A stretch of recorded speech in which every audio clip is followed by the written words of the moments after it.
Get it started. Let's get it started in here. Let's get it started. Let's get it started in here. What's up, family? I am Coach Bakar. Bay here with my brother-in-law, my partner, see a masterminder, the helpful trucker, Maurice, hosted by again, see a mastermind group. Happy Friday to you. How you doing, brother? Doing good. Hey man, I see everybody's got a little change of scenery going on. What's happening? I didn't do this deliberately. I don't even know why I chose to sit right here. I mean, I got it up, but I didn't choose the spot deliberately. With It's my beautiful. viewfinder on this side. Where you coming from tonight? Like, what part of the house? Is that what you're No, asking? we're broadcasting live all over the world right now. Where you coming from? Like, what city you mean? Is that what you're talking about? However you want to answer that question. What part of the house? What I'm city? live at the house. What country? You know. I'm live at the house. That's blessed. That's blessed. I'm not at work. I'm not in the truck tonight. That's where I'm not. We'll say that. I like it. I like it. So you've been working at night for a while? Absolutely. How's it? Absolutely. So what changed this week that you could be with us tonight, man? And we done missed you on the show a little bit. Yeah, just the places that I go to, kind of everybody was shut down tonight. They all shut down. Not for no particular reason. Didn't have nothing to do with each other, but one place was closed down, another place is shut down. You know, everybody was just kind of shut down tonight. Plus, I could have went somewhere else, but it's supposed to be raining all night tonight. I don't really hear much rain right now, but I was thinking I could have went somewhere else, but I ain't eager to go out. And it was a tornado watch. Okay. I think that's a wise decision. Well, man, happy to see you. I know we got some cool things. There's a lot of stuff that I want to talk about tonight. We got a cool hot topic for those that are tuning in. We're going to be talking about those breaking points in your lives, in your relationships, breaking points in your work or career. What are some other breaking points you think we might touch on tonight, Maurice? Maybe breaking points in your relationship that may come in somewhere because they're all tied together. Okay, yeah. Let's start there. Let's start there. So I think we're all living in the wake of the Will Smith Chris Rock moment, right? And now the Dave Chappelle moment. And now the Dave Chappelle moment, right? That happened this week, amongst other things. Um, and even I've been paying attention this week to the Supreme Court's leak and this or alleged decision or leaning toward undoing the Roe versus Wade, right? And a little bit of the outrage that's happening around that. So there's a couple of real current events. But there's a story I saw, and there are rumors about Will and Jade after 25 years possibly divorcing, splitting up. And I was looking at an image. You say you heard about that?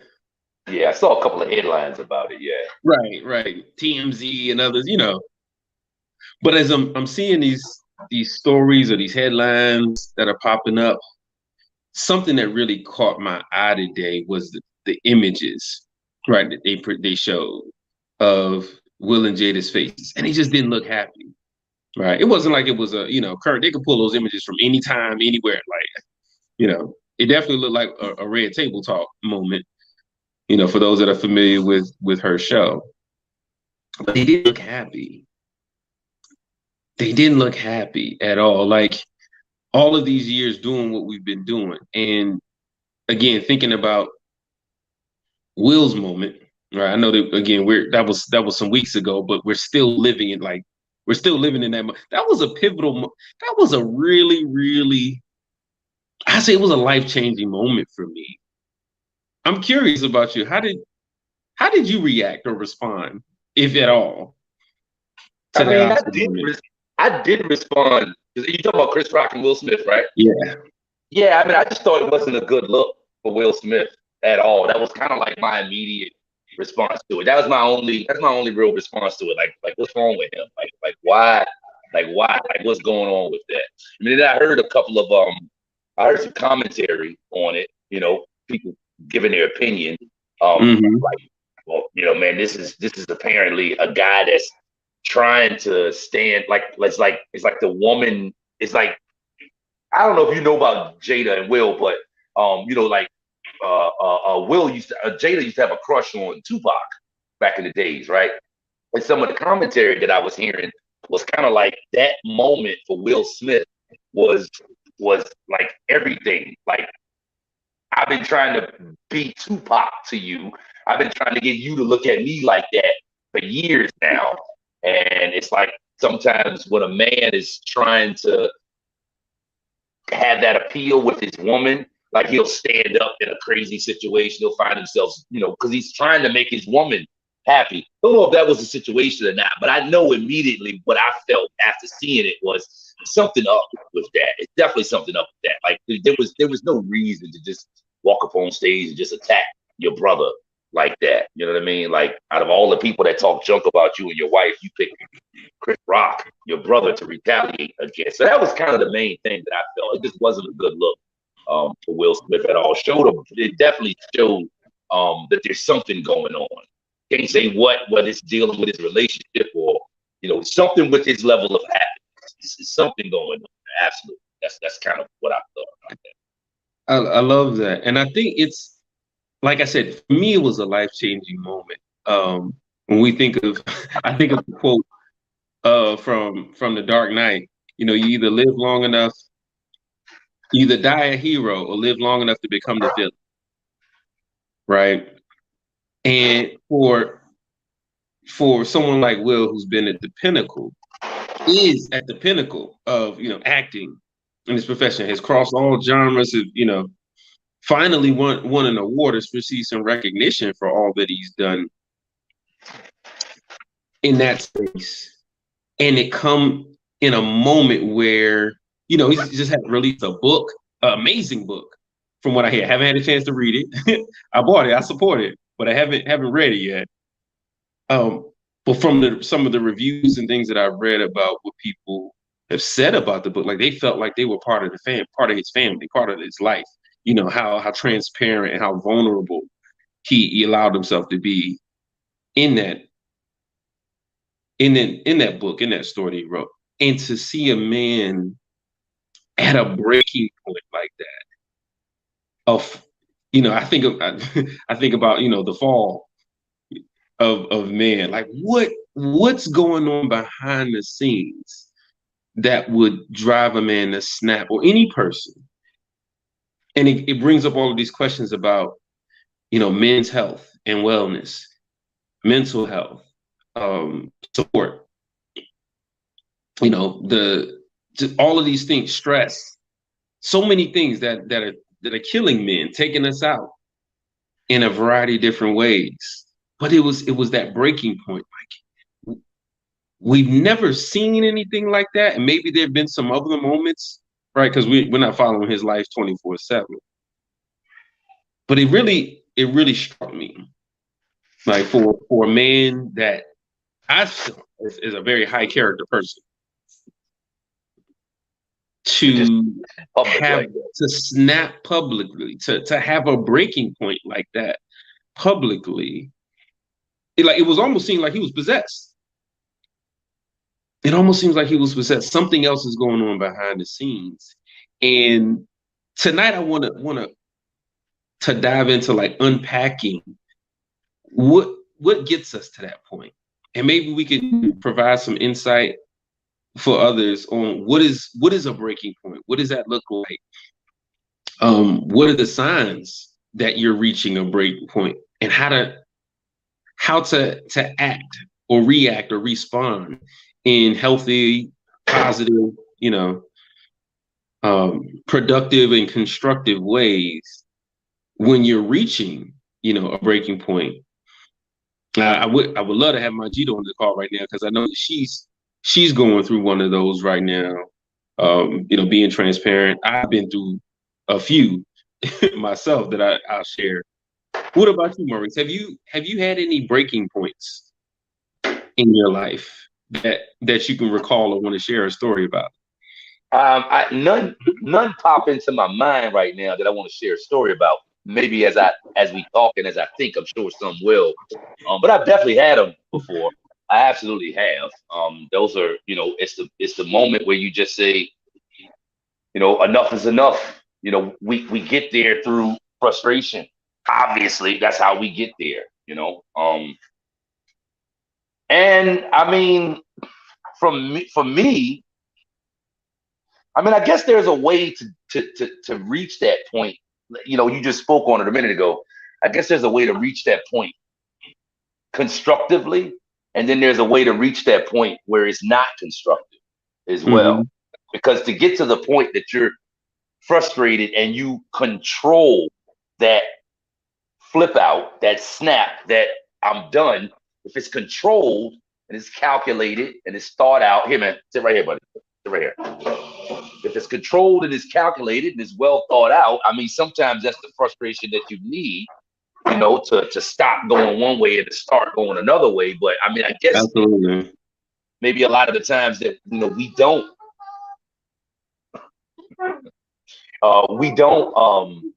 do that constructive. Mm-hmm. And I think go ahead. I was about to say, I think from my own perspective, I think that just comes not doing it constructively. I think that more so comes from holding things in.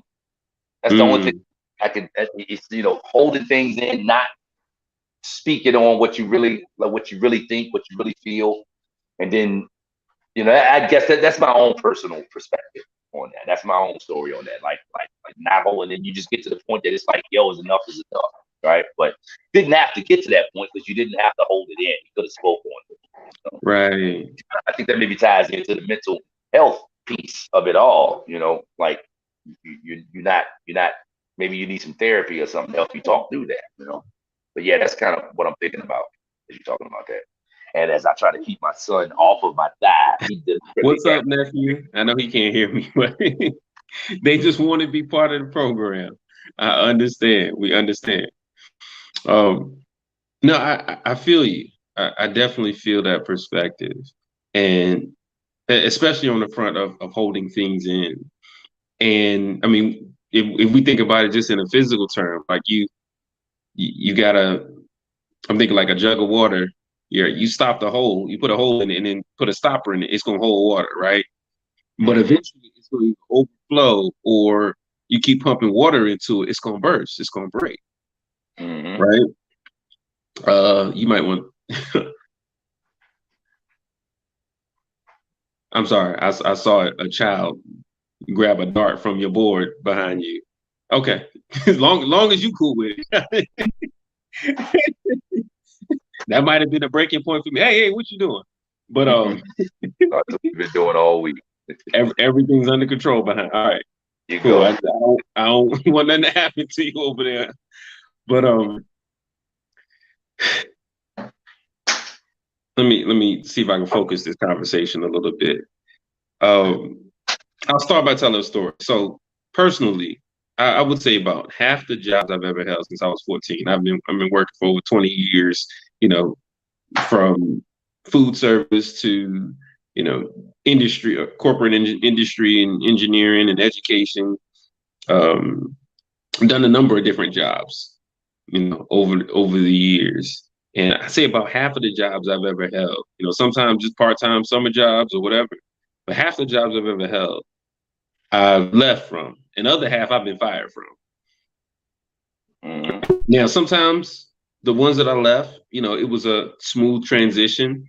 I finished out a term or a contract and, just had prepared to move on to something else. Other times, you can imagine being fired was unplanned, right? That the company reached a breaking point with me in some aspect. And me as an accountability habit coach, like I take responsibility for it all, right? But it's shifted the way that I move. I think the way that I work, how I live day to day now, because I recognize like I want to have and be in control when I reach those kind of breaking points.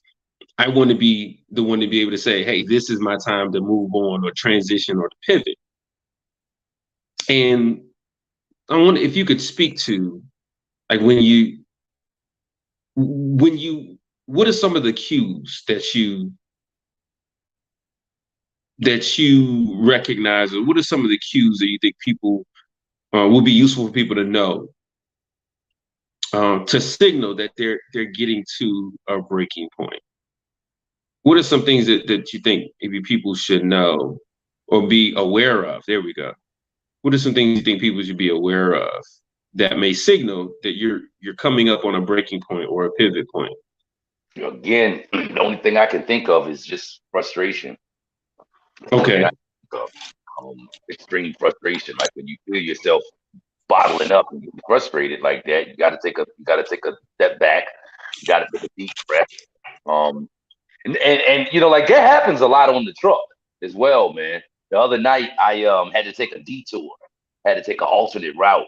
And it's nighttime. You know, I go out at night. So, Mm-hmm. make a long story short, I'm lost and I'm in downtown Norfolk in the truck. Like literally like downtown, like Broad Street downtown, like downtown, like off the exit. Like don't want to be here when the sunrise, when all the traffic comes out downtown. Like geez, I couldn't get turned around. There's so much construction down there and so many detours and so many road closures that I legitimately couldn't get turned around like 2 hours, man. When I got Mm-hmm. to the breaking point, you know, like I broke up my headset, my headset for no reason. My headset didn't do nothing to me, you know. But I got frustrated, obviously, and that was the emotional indication that I was about to be at that breaking point, that I was about to snap, because I snapped, you know, mini snap basically, and it was just a frustration level, which don't never help. It don't help when I'm behind the wheel driving a truck. It don't help when you're in a tight situation, when you're in a sticky situation that you got to think, or you need to be calculated with your moves. It doesn't really help much when you get heated and when you get frustrated. That's the main emotion that I can point to. The indicator that I'm about to snap, this frustration, right? And the thing to do at that point, I think you know, it's the same thing I would think you need to do in real life is the same thing that a truck driver needs to do. Just take a second and just breathe. Just take a second and Mm-hmm. just breathe. Because once you get frustrated behind that wheel, you can almost guarantee that like you probably gonna make a mistake. Something's probably gonna happen. So like you need to be level headed at those points to be thinking. So yeah, frustration, man. Frustration is, you know, emotions are indicators. Emotions are definitely indicators. So Mm. um, when you see that frustration pop up in your life, and it's an individual thing, what makes me extremely frustrated to the point that I'm a snap might be totally different from what makes you frustrated to the point that you're about to snap. But I think knowing self and knowing your own emotions, like when you're getting frustrated to that point, like take a step back, take a deep breath, breathe, realize that hot-headedness is probably not going to help anything. And it's funny because I'm talking about driving a truck, but this advice could have been given to Will Smith at the same point that he was That's about to like, breathe, bro.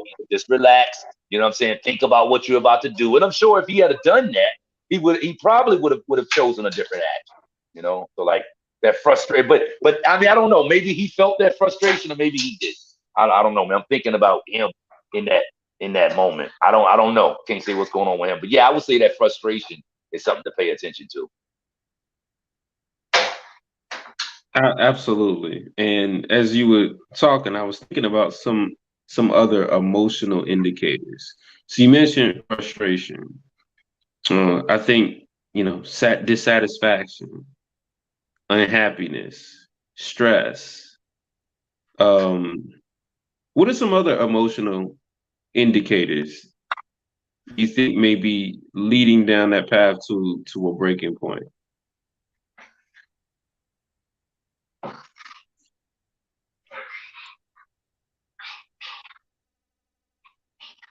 I think about that for a second. I think about that. Hmm.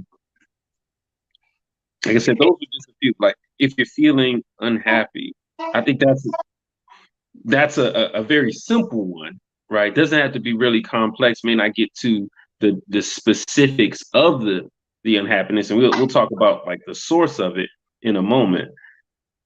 But stress, stress can present itself mentally, like on your brain. It can present itself physically in your body. You can feel stress, um, dissatisfaction or disappointment, right? Like if it's constant and consistent or continuous. I imagine. I mean, I'm thinking about a 4-year-old here. How like he sometimes he's ready to snap and not snap, but like push back when he doesn't get what he wants immediately, right? Mm-hmm. So that dissatisfaction or disappointment, hearing no, something we're working on with him, so that he's not snapping back or whining or throwing a fit when he hears no, but is able to like to deal with it in a healthier and positive way. Um, yeah, disappointment.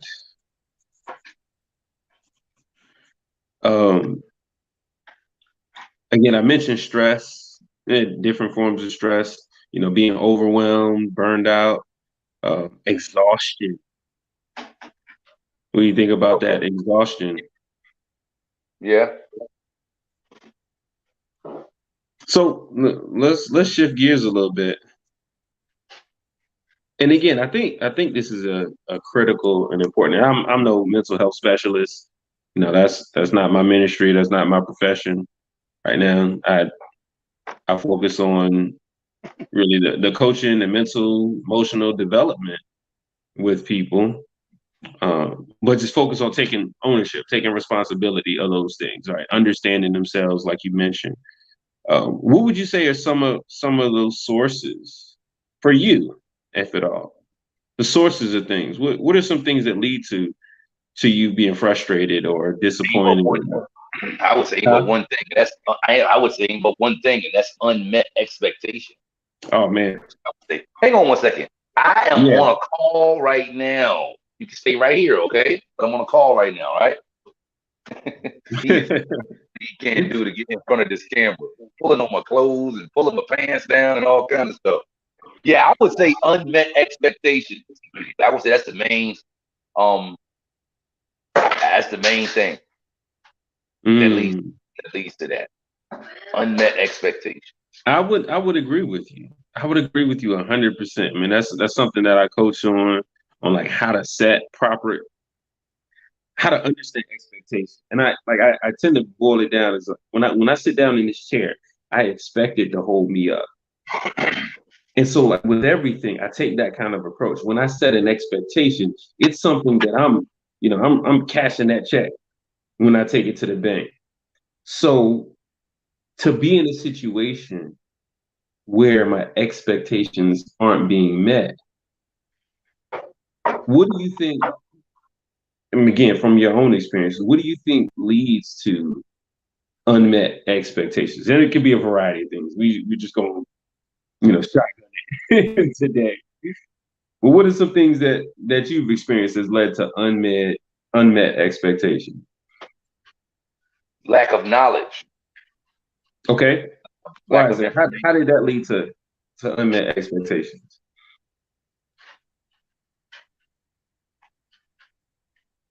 I'm thinking about the driving scenario I was in the other night. Hmm. I expected the night, the road, the route, the path to unfold a certain way. But because I didn't Hmm. have the information, I just wasn't able to. It didn't unfold. It didn't unfold that way for me, but that's because I didn't have the information. Hmm. I'm going back to think. I'm also thinking about Will and Jada, what we opened up the show with. I think that, something that could prevent a situation like that is communication before you get to that point. Like Hmm. getting the information, right, or sharing the information or whatever it may be. Um, yeah, Right. that's what I see here. Like I was expecting this based on that, Right. based on Based what I thought, based on what somebody else went through, based on how I thought it was supposed to unravel, how I thought it was supposed to happen. Based on But your own knowledge or perspective or point of view.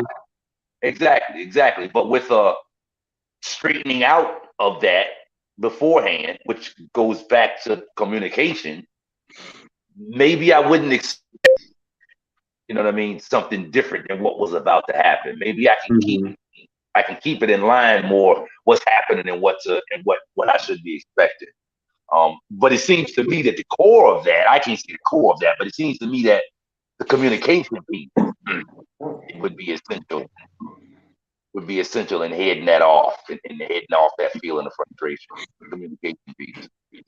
No, I love what you said there. And what I'm thinking about are like the seeds that lead to the fruit of a breaking point, right? These unmet expectations. So setting an expectation, I think that like that's the foundation of it, right? Like I said, when I sit in the chair, the expectation, because I've sat on things that are like a chair all my life, my expectation is it will hold me up, right? And so when you go to sit and maybe somebody pull the chair out, a chair break on you or something like that,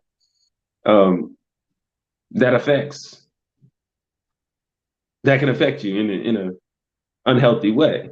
But we all, I think we all understand that like one time not communicating something or one time not knowing something, may not lead to a breaking point, may not lead you to snap, but it's the buildup, right? It's the buildup of different things that you experience over time. I know one thing for me that often leads to unmet expectations are being unprepared, right? And that's maybe not having knowledge, not doing the work or putting forth the effort to understand what the outcome or what it takes to reach the outcome. Right. Unmet expectations is something that I would say is something that I've grown to expect. I've grown to expect my expectations not to be met all the time because I only know what I know, like what you said. I can do what I can do today. My aim is to get better every day, but I don't set the expectation of myself that all my expectations are going to be met.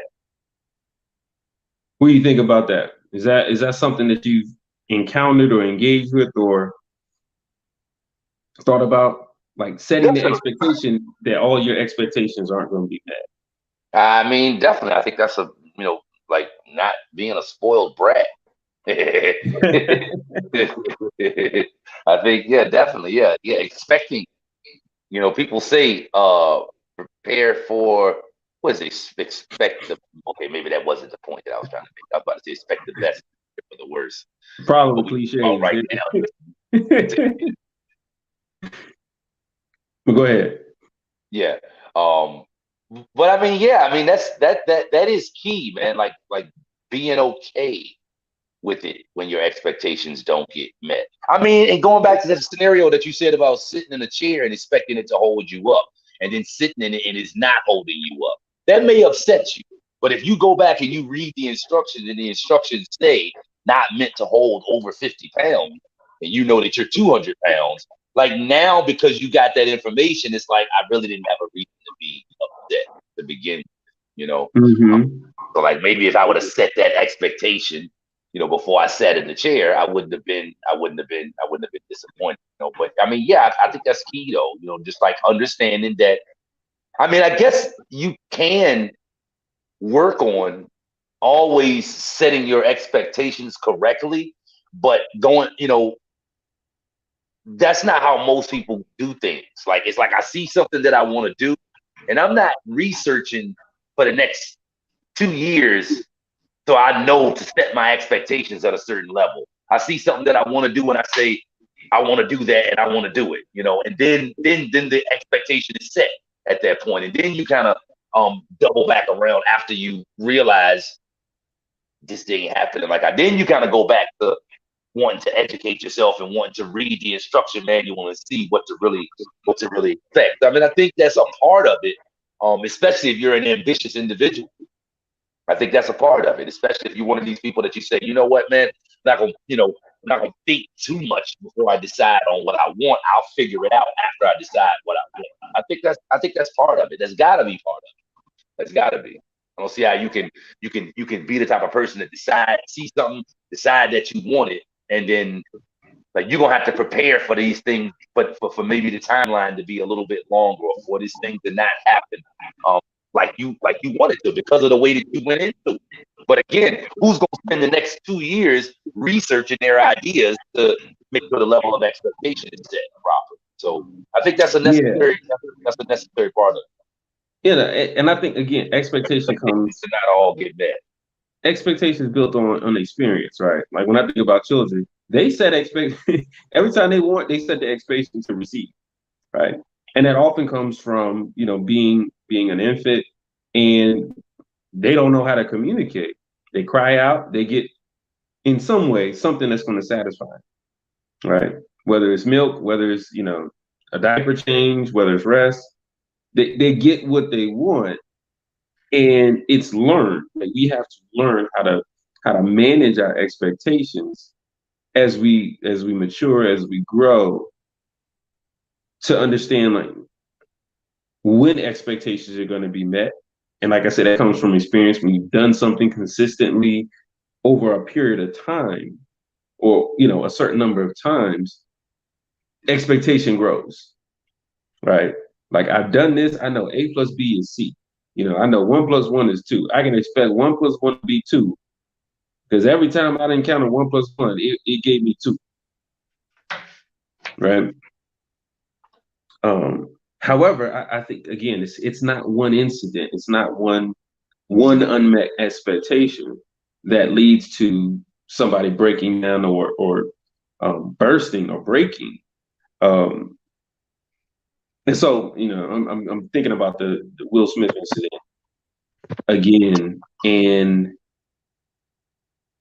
how like the initial moment after what Chris said, Will seemed to be laughing, and then after, you could see a look from Jada, and the next thing you know, I don't know if Will saw that look. We don't have all of the video for that, but if it was something between them that triggered him to move, right? That it It was, was. hey, I can handle this, but she can't handle this, and her expectation of me is to be able to handle it for her, right? Taking on others' burdens and things like that.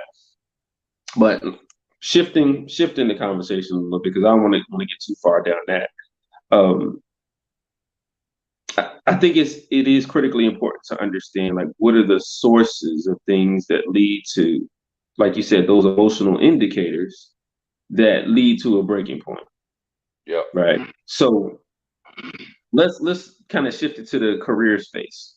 Right, you've had a couple of different careers, a couple of different jobs that you've worked in, right?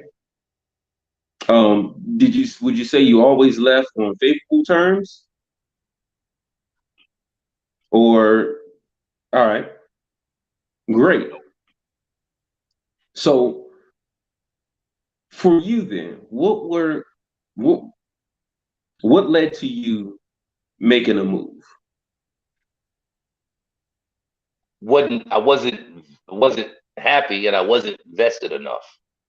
Oh, okay, cool. It's I love like it's that. like I I don't love care that. about the I job. love that. I don't Unhappy, not vested. Ooh, not ooh, vested. yeah. I'm like, okay, I'm gone. I'm out. I can think of one job that I had where the guy told me, um, he went out front and he said, "Listen, man, don't let the sauce stick. She keeps stirring the sauce." So when he came back, I was gone. When he came to the back, I was gone. So I don't know how sticky that sauce got, man. But I had no. It's like I don't feel obligated to this job at all, and I haven't always felt that way about different employment that I've had. But that particular scenario, yeah, I wasn't, but didn't like where I was, and wasn't vested in no kind of way to feel responsible to stay at all. Man, I think that can be applied to so many different areas. And those two things that you just mentioned, unhappy, which I think is a personal responsibility, and being vested is like a responsibility towards others, right? Like your happiness is something that you're responsible for. Again, in my belief, or and then being vested in something is you taking responsibility for others, right? Other people, other things, other businesses, like be invested. I think that's a great point because that, for me, that's been probably the number one reason. Like I've reached voices, like I'm just not invested. Like this is not my calling. This is not my purpose. This is not my mission. This is somebody else's dream that I'm building.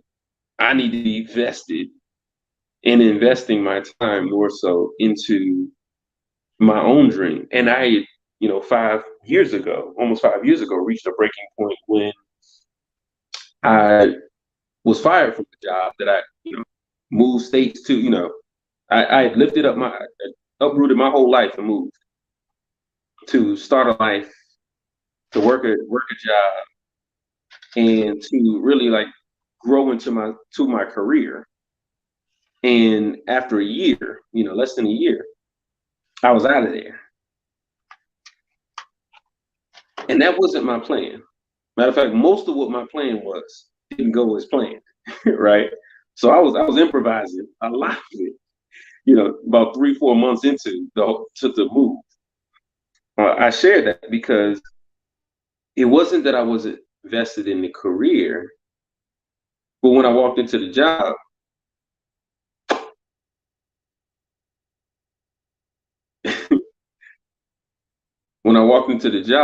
no, we already saw what you did. Don't go dark. No, I thought I hit the mic and I hit the can. I thought I hit the can, but I hit the mic. You might as well smoke it down. Come on. Come on back. Hey, that's one way to keep the frustration down. To each his own, right? But I recognize one of the things or reasons that I wasn't vested is because I didn't see a long-term future in it, right? And so I work to be very intentional about, building a life that's going to be sustainable, doing things with my time that I want to continue to do throughout my life, right? And I know that's going to change, but I know myself well enough that I can predict long term. Like these are the things that are going to bring me fulfillment, and bring me joy, and bring me the things that I desire.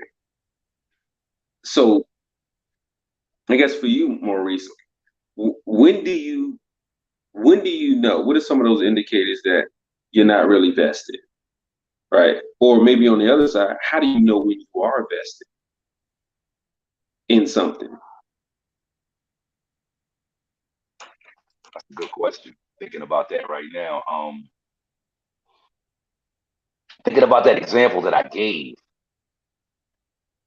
I guess I'm kind of going back to what you said a minute ago. I just kind of knew that this wasn't me.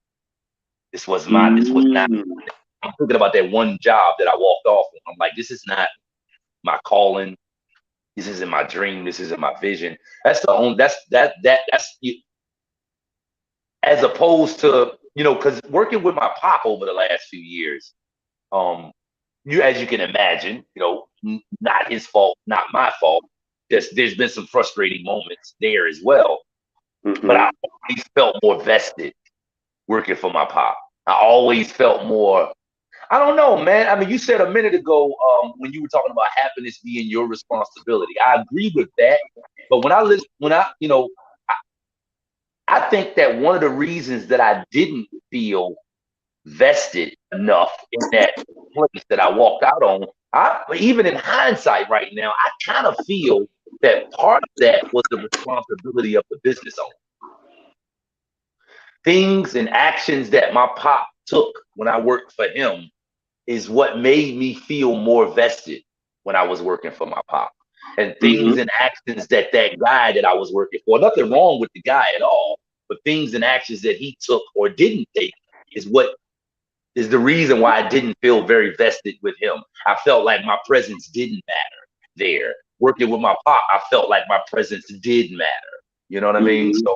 So, but again, I kind of feel like that the happiness thing was my responsibility. But and I mean, you know, me feeling like I'm not invested enough in what I'm doing, my career, my job, my relationship, whatever it is, part of that is definitely my responsibility. I mean, it would have to be.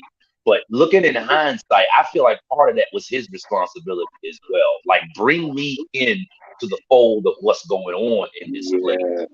to help me to take ownership of what goes on in this place. I think that's one of those things, you know, that's, I believe, also looking at it from another perspective, that's probably, I think that's one of the main things that kept people in my sales organization being willing to knock on doors. Because knocking on doors ain't an easy job if that's what you're doing 8, 10, 12 hours a day, especially if you're not very good at it, and especially if you ain't making much money at it. There were a lot of people that I had that, you know, you had to take them around the learning curve. They didn't know how to sell, so you had to teach them how to sell.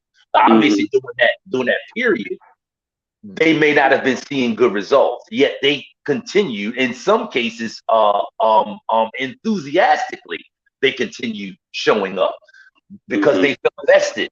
They felt vested. They felt like their presence mattered. Um, and they also was getting something with me that they wasn't getting anywhere else. With that guy that I walked off of his job, I didn't feel like I was being offered anything there that I couldn't get somewhere else. Working for my dad, Mm-hmm. I felt like I was getting something that I couldn't get anywhere else, even if it was just a more personal relationship with the boss, or a more personal, you know what I mean, dealing with the boss. So yeah, Yeah, I but had a bit of the same gut feeling when I first posed the question. Um, like that your happiness being your personal responsibility, but that feeling of being vested being a shared responsibility, right? Like between the owner and the subjects, the supporters, right? or between, going back to all the subjects that we're talking about, I would say that maybe that probably applies in relationships as well. It's Absolutely. partly my responsibility to be vested here, but it's you know, it's my responsibility to also give my spouse or my wife or my girlfriend or my fiance a reason to be invested with me as well. Absolutely. Absolutely. And the communication, the preparation, the knowing yourself, all of that feeds into that. Um, I'm sitting here looking at a question already, like, how do you know? How do you know? Actually, I'm gonna come back to that. I'm gonna stay on this idea of being vested, and you mentioned not feeling like it was yours, it was for you. Kind of wrote down this idea of it being disingenuous, or you being disingenuous or inauthentic, right? That's yeah, that's part of it too. Right. So being in spaces where you're not able to be or feel like yourself, one of those indicators, right, that can lead to a breaking point. You don't feel like you can be you entirely.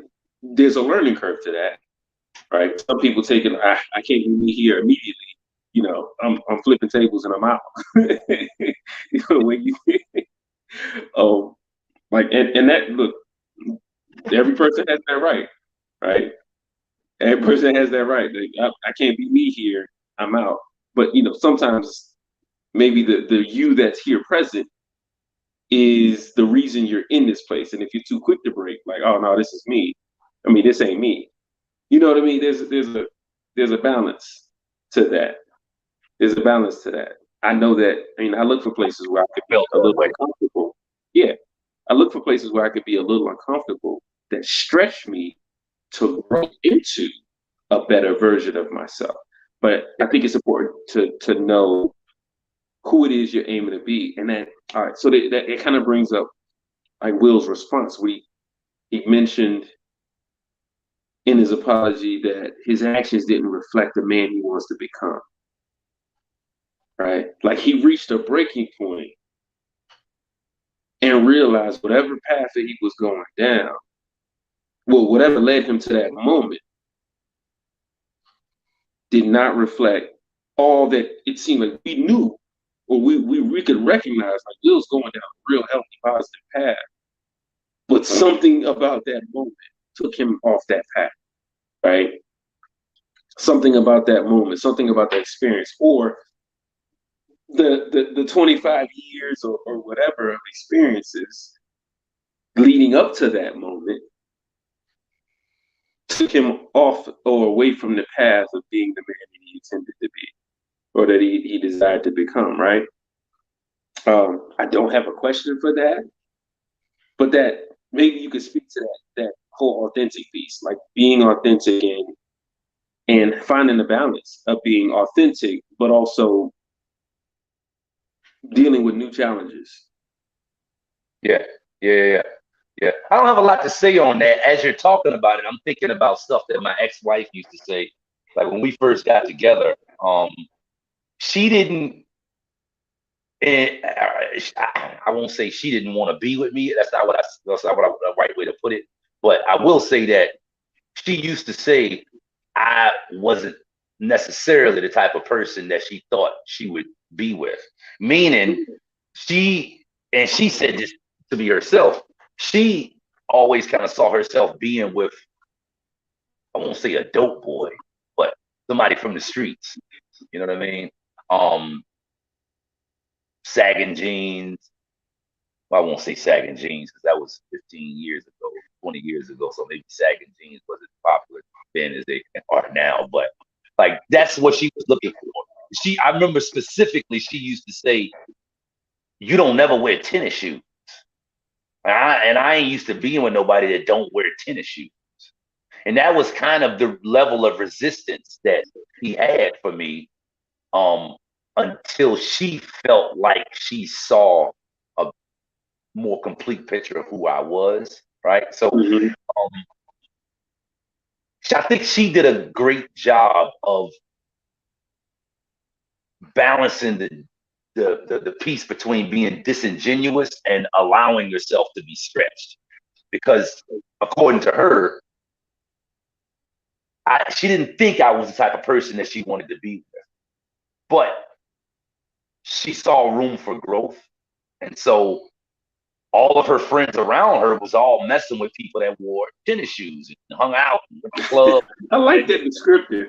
I like that. She described it. Like you the Yeah, type of nothing wrong with tennis people shoes. wearing tennis shoes, but Yeah. that's the way she described it, though. Nothing at all wrong with people that wear tennis shoes. But that is at that time, all I wore was suits all of the time. You know what I mean? And hard bottoms, as they call them.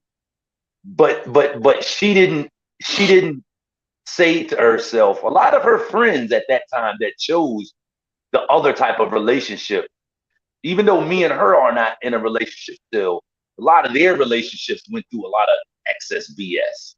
A lot of excess BS that she, throughout the years, was able to say, being with the type of person that I'm with allows me to not go through all of that stuff, even though that wasn't necessarily, she didn't think that she was looking for that, you know? Mm-hmm. So yeah, that's the main thing I'm thinking about as you're talking about that. I think that's a great real life example of balancing that piece between being authentic with yourself and also realizing, hey, look, I gotta allow myself some room here to grow. Like I'm gonna keep it real with myself, but I'm not gonna, what they say, cut off my nose, spite my face, whatever, right? Because I'm Right. not gonna lock myself into a situation because I'm trying to keep it real. Now I'm gonna lock myself into a situation that I know is not the best for me. And some people on the flip side of the coin will allow themselves to be locked into a situation that's not good for them under the guise of keeping it real and staying authentic. So I mean, I think that kind of goes back to that balance that you're talking about, like realizing that. Yeah, I can't really. That's really, yeah. That's kind of what I'm thinking about. That I'm thinking about that scenario with my ex-wife. Yeah, and it's interesting that you bring it up, and feel free to share as little or as much as you want here, because you are speaking about your ex-wife, which just from hearing where you say she was about you in that situation, and I can imagine for you there was appeal, right? But there were also some surprises that over time led to a separation, a breaking point, right? And you don't have to get into details per se, but if you don't mind speaking to what were the things that you saw early on, right, as you got to exposure, like to hear somebody like you're not the type of person that I would date. I'm kind of used to hearing that because I know that I'm kind of a unicorn out here. Yeah, Right. yeah, So yeah. that going back to expectation, right? I've seen models of men throughout my whole life and recognize I'm a different cut, right? And I'm finally getting to spaces and environments where I'm seeing more men like me, and I can find space or home. But I'm really curious how your response to that initial experience with her that you just mentioned, how did that factor into the eventual breaking point, if at all, of you guys not being together? Rephrase that question, if you will. Okay, so let me see if I can be a little more direct. She said to you that you weren't the type of person that she thought she would date. Basically, you were outside her expectation, right? What was it about her that was inside yours? How did you respond to that? Yeah, I'm a man, so I'm a hunter. Okay. I mean, so I'm a hunter. So when we see a woman that we think we want to be with, and they say, "I ain't sure if I want to be with you or not," as a hunter, that don't stop you. You know what I mean? That Got doesn't it. stop you. I can say that for me, and this is maybe a little bit off subject actually, but for me, familiarity means a lot. Mm, Familiarity means a lot, man. And this was one of the first scenarios that I had been in with my ex-wife, with somebody that I was totally unfamiliar with. Every other person, every other oh, serious relationship that I could think of that I had been in, um, the familiarity piece was more present. And this is being that I was in a new place. I was in North Carolina. Had never lived down there before. Didn't know anybody down there. You know, that was the familiarity piece was something that I recognized um, was a little bit different for me from day one. And I can't say if that's what led to us not being together. oh. I So can't. in an unfamiliar space or environment, she seemed familiar. She had a familiar qualities or traits to you. Is that what you're saying? No, no, no, no, no, You're no, saying the no. opposite. Yeah, basically, yeah. Well, not really the So, opposite. Go ahead. so are you saying that part of her appeal was that she was unfamiliar to you? No, part of her appeal was just that I'm a man. It's just that I'm a man, and this was a woman that was physically attractive to me, that seemed to have some of the qualities that I was looking for in a woman at that point. But because the relationship was so unfamiliar to me, like me and Yasmin's relationship, as far as I'm concerned, man, me and Yasmin can work forever because the familiarity is there, and just based off the type of personality that I am, I'm a Scorpio. Trust is important to me, but not like trust in the typical surface sense. I'm talking about trust as far as familiarity. Like I gotta be okay with you and who you are and who your family is. Like all of that needs to be okay with me before I can really, really get into you. You know what I mean? Um, Mm-hmm. and all of that wasn't there with my ex-wife. I didn't know her family. I didn't know her. I can't imagine right now in hindsight, knowing who I am, having to go back out on the dating scene and find somebody to be with and having to sift through all of the women that I would be totally unfamiliar with. It's like I don't even know if I could. I can't do it. Like I don't even know if I can stick around long enough to break through all of that stuff. I probably am not gonna make it through. On the flip side of the coin, if I got that familiarity in common with you, like Yasmin, I feel like I can make it through anything with you because I know you and I know your motives. I know who you are. You know what I mean? Like that I familiarity do. is huge, and that was the thing Okay. that was that was the one thing that I knew could potentially be a problem from day one. You know what I mean? Because I didn't Mm. understand myself then as much as I do right now, but I did know that this is a totally foreign, new, unfamiliar space to me with this type of relationship and with this type of woman. You know what I mean? So again, I can't say if that's what led to our demise or not. Um, but I can say that for me, yeah, for me, it was just that it's just that lack of familiarity. That was I, the I that was feel that. I yeah. feel that. And I was having a conversation earlier today. I was having a conversation earlier today um, about the reason my partner went to a HBCU and how that environment, the way that students are nurtured, right? Students from our background are nurtured as opposed to maybe at a traditionally, not traditionally, but a predominantly European college or European American college or Ivy League institution, right?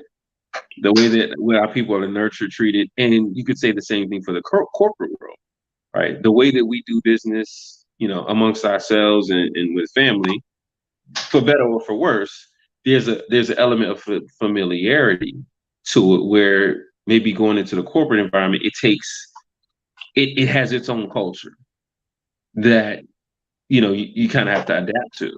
And I know for me, the corporate culture was something that I never like, kind of like the military or law enforcement. It was something I never thought I never saw myself really being able to adapt to. You know, and I'll use the example of the military. Like I made a decision at a young age, military, law enforcement, as appealing as it might be on the service side, the the the part where I may be putting myself in positions to defend myself or take a life or follow orders that I don't agree with, that don't fit my value system. That would have put me immediately in conflict with myself and would lead to me not lasting long in that environment or work, putting myself or others in danger. And that's something that I know for me, like as far ahead as I can look to avoid situations like that. Again, knowing yourself, knowing your values. Uh, I don't put myself in positions where I would reach that breaking point. But when I think about the corporate or the academic culture, it was like I allowed myself to go down that path because it wasn't like it'll harm me, but I could tell that it wasn't necessarily designed for me. As a Muslim American Asiatic male, it wasn't really designed for me to be successful. I could be successful in it, but it wasn't designed that way. You know what I'm saying? So, like, I'm very intentional nowadays about creating a life of my own design in alignment with my creator's design for me. You know what I'm saying? But that keeps me from reaching certain breaking points. Like I have pivot points. So I realize it's time to move on to new levels and to gain new knowledge, to create new experiences. And every day I'm working at that. But I don't see myself going down a path where I'm bottling things up because I don't know how to deal with it in the environment. I'm bottling things up because I don't know how to express it in this environment. I'm bottling things up. Um, I'm allowing unhappiness to grow. I'm allowing stress to grow. I'm allowing disappointments to compound and being this like I'm not putting myself in environments like that anymore. So if see myself reaching a breaking point, it's something internal. It's not due to due to causes that are external to me, but it's something that I'm fighting within me. Like this is something that I want, but I'm not willing to put the effort toward. Like that's the kind of thing was like either you gonna get it or you not, right?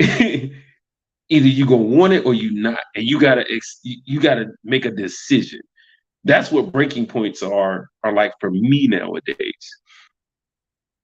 What does that look like for you? Yeah, Breaking points for me right now. We talked about this a couple of weeks ago on the other mastermind that I'm in.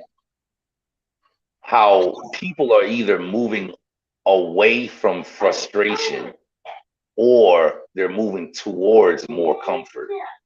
Mm. And a question that I've always had is, do you have to hate where you are to change it? Meaning, do you have to do you hate maybe is the wrong word, but that's the right emotion. You have to be Mm. totally frustrated with where you are to change it. Because some people, you can be at a point where you say, you know what, I'm frustrated, I've had it, something different is gonna happen today, tomorrow. I'm on the phone, man.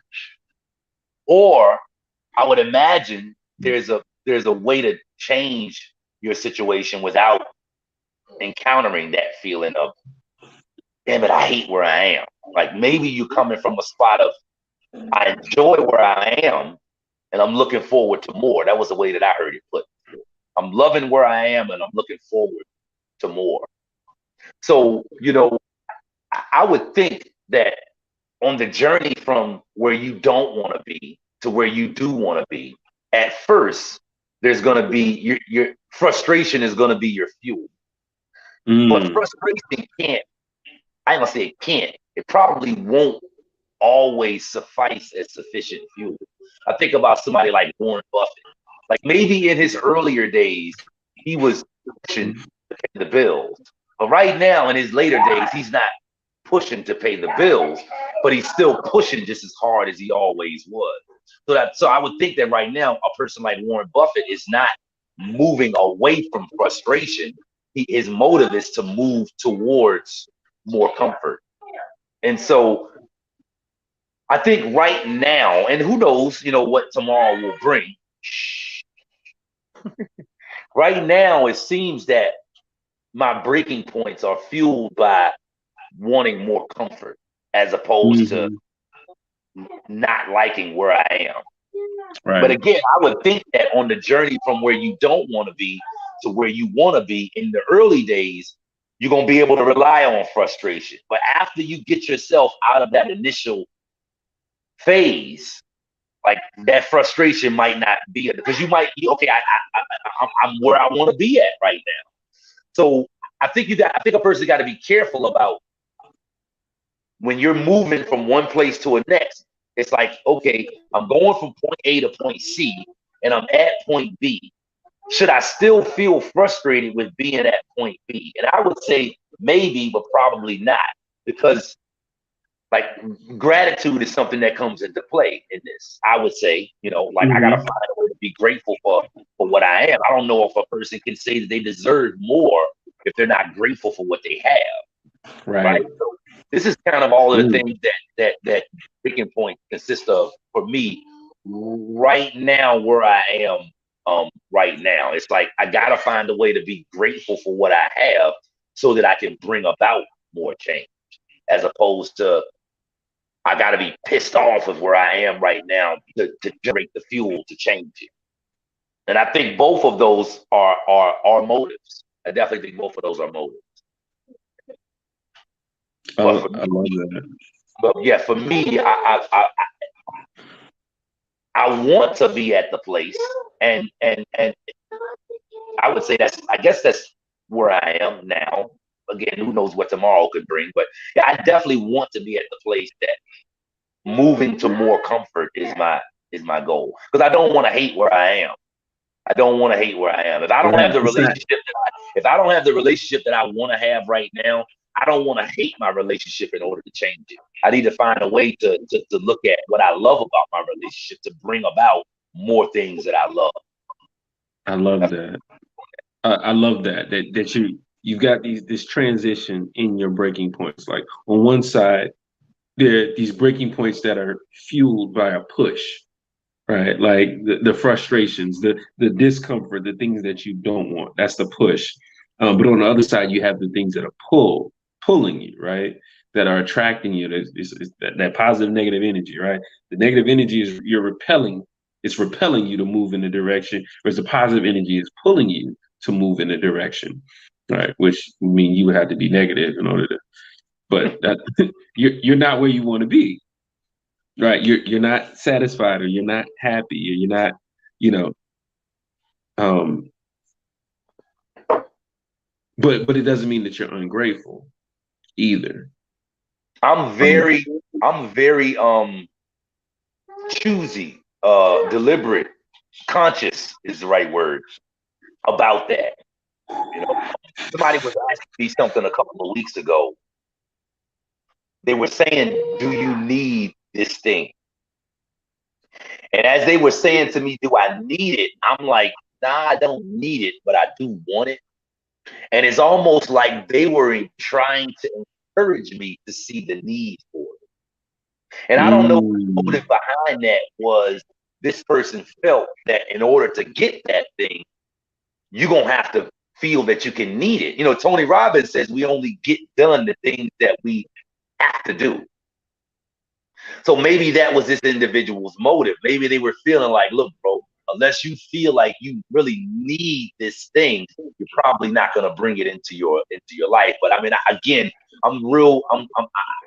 Something just feels weird about that to me, man. You know, the house that I just moved out of, when I first moved into that house, it was a blessing. It was absolutely a blessing. I was living with my parents. I had just gotten a divorce. I had just closed my business down, and I needed somewhere for me and my children to stay. That's all I needed, was somewhere for me and my children. I needed to be close to my parents because it was just me. We had just gotten a divorce. And for a year, I stayed with my mom because I'm like, I can't afford somewhere to stay. I got a job, but my job don't pay me enough to be able to pay rent. But when I found this place right down the street from my mom, 2 bedroom, 1 bathroom, and I could afford the rent, that was what I needed. And I had a really, really hard time going from that feeling of, man, this place really satisfied my need, to, I hate this place and I want to get out of here. Like, I had a really hard time going from, you know what I mean? It's almost like marrying a woman and then over the years she gets overweight and now you don't love her no more. You know what I'm saying? It's like well, you the don't you same don't reason. love what she's become. Yeah, You, yeah, you yeah, yeah. But it's like I or who found she's the become. of you when we first got together. Like when we first got together, I was suiting you. I was everything that you needed. This house that I just moved out of, when I first moved into it, it was everything that I needed. So while I've grown over the years and the house may not be satisfying my needs anymore, I feel like I really got to be careful about going to the spot of, I'm not grateful for this house anymore. Like I need to be. Like, I'm just kind of leery about that one. You know, and I feel like what you focus on, what you're grateful for, is what you're gonna bring more about in your life. And so, if I just feel like you got to be careful about it. And again, we talking Mm, about the journey from going from where you don't want to be to where you do to where you want to want to be. be. Like you got to be And really careful about being not grateful for what you have right now. And of course, there are exceptions to that. You know, if you're in an abusive relationship right now, I ain't saying that you should find a way to be grateful for that. You know what I mean? That's not what I'm talking about. You know what I mean? But like, if you just in a situation like where, you know, like what you got into was meeting your needs, and now maybe you've just changed over the years a little bit. I'm really careful in those situations about going to that place of feeling like I'm letting myself feel anything other than gratitude towards that thing. Like I want to continue to love that thing just like I did when it first came into mm, my life, because the thing hasn't changed. but you have. Exactly. But you Exactly. have, right? And something that used to meet your need may not. And as if you continue to go down that path, I imagine you could reach a breaking point, a splitting point, right? That people change and seasons change, and um, you know, objects, things degrade, and so over time, like you need to be able to disattach or detach and let go to replace and make room. So, um, what do you imagine? And I guess we can close out with this. What do you imagine is on the other side of a breaking point, a breakthrough, if you will? What do you what are the things like you just mentioned that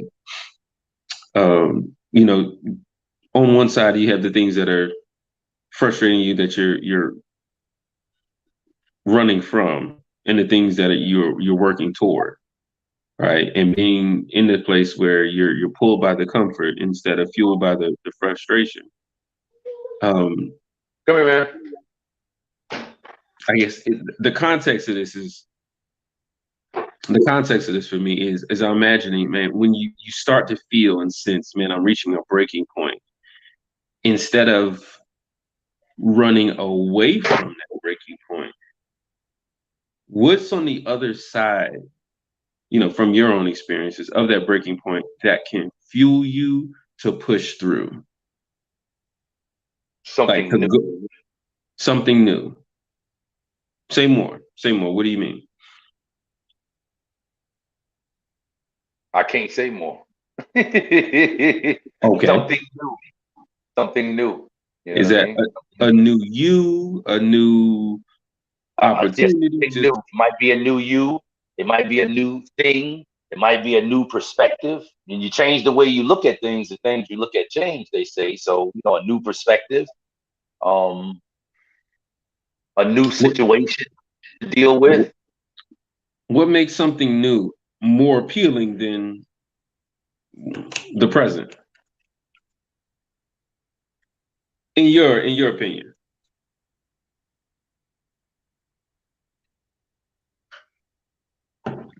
I think my best answer for that is just something that's in our biology. That's my only answer I can give to that. It's something in our biology. Life, life commands us to keep moving and to Mm, move into the new. Life makes us do that. Life stops us from getting content. That's that's mm, that's yeah. That's life that's doing that. I heard Robert Kiyosaki say uh, sometimes life is pushing us around, trying to get us to wake up, trying to get us to see something. So all that's a play in that. You know, what makes something new more appealing than something old? Potential, potential. And I think as the human animal, I think life in general, life is always expanding, man. It's always expanding. And okay. I think at the core of that is what makes something new more appealing. What makes a new day more appealing than an old day? You know what I mean? Just the fact that it's new, the possibility, the opportunity that lies within it. There you hitting on some. There we go. Opportunity. Um, I tend to like to leave on a positive or inspirational note, and that's what I'm thinking. Like reaching a breaking point is it's not like all bad. It's not something that should create more stress or more frustration, but I agree. um, can if you learn to look at it from a perspective like, man, what's on the other side of this? Yeah, For you, I it's something new, new opportunities, new possibilities. For me, it's discovering truth, right? Like that's one of my missions, one of my journeys in life. It's just to discover more truth. So as I reach those breaking points and break down my beliefs, is usually what it's rooted in, beliefs about myself, my world, my existence, my dream, right? These breaking points are helping me to break through to discover new truths about who I am, who I'm becoming, what's for me, what my mission, why I'm here. And then along those lines, more freedom, more fulfillment, more joy, right? More of the things that I desire. Um, and I think for me, that freedom really being like that highest, an expression of that highest gift that God gave us. Like He gave us free will. Unlike no other creature, He gave us the will to choose, to reason, to rationalize. And I'd like to live in the full expression of that every moment of the rest of my life, right? So I'm searching for breaking points. And like you said, gratitude has been a huge portion of that. Celebrating progress has been a huge part of that narrative for me. But every day, I'm celebrating mini breakthroughs, little small, tiny cracks and crevices. You think about, like when the window starts to break, is a little fracture, and then it spreads and it spreads and spreads, so finally, like shatters, right? And like I live for those tiny cracks, just growing a little bit every day, right? So I'm more excited about breaking points now. Like, man, you know, this is a version of me that's about to be shed, right? Like there's this outer layer that I can just I can break and shake off. Like I was frozen or something, and I'm coming out from the ice age. Or like an animal sheds its skin or its hair. Like even the science that all of my molecules are like reproducing every day that I am, like every 60 to 90 days or something like that. Like I'm a new person. Or I don't know, maybe longer than that. I don't know the science. Maybe like every 2 years, like every cell that existed before is gone, from your organs, from your skin, your everything is gone. So like those tiny cracks are something that inspired me. Is how can I crack my reality today to break through to a new reality, a greater reality, a more truthful awareness and unity, etc. Going forward, day after day. So yeah, don't shy away from the breaking points. I agree. That's the big message. Is lean into it. Lean into the glass. You might get cut, right? Protect yourself on the way through, but lean into it because something greater, something new, as Maurice said, is on the other side of it.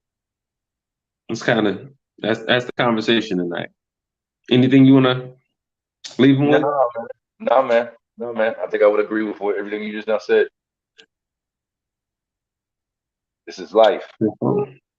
Mm.